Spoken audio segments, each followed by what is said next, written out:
स्वागत है आपका बी न्यूज नेशन में। मैं हूं आबिद हुसैन शेख। मोदी के जन्मदिन समारोह पर गुब्बारे हुए ब्लास्ट, 30 भाजपा कार्यकर्ता हुए घायल।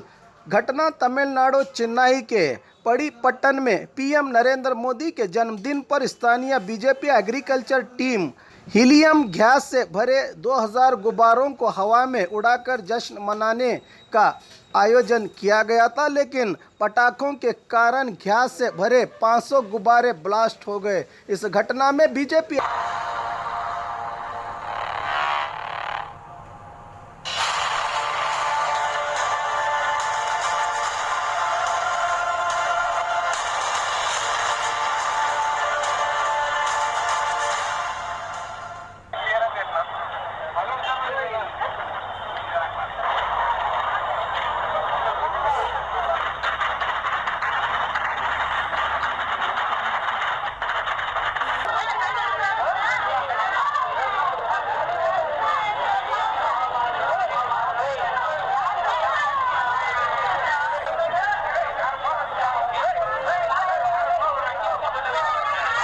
और खबरों के लिए देखते रहिए आपका अपना B news nation.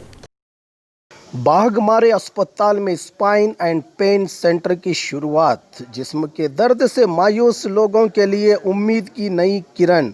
Intervention spine and pain physician के माहिर doctor Nazir Ahmad Kudligi MBBS MD FIPM करेंगे आपके मायूस बीमारी का उम्मीद से भरपूर इलाज। विजिट कीजिए बुधवार और शनिवार दोपहर 3 से 4 के दरमियान। बाघमारे अस्पताल, सखा फरोजा सरकारी उर्दू स्कूल नंबर 4 के पास, बीजापुर।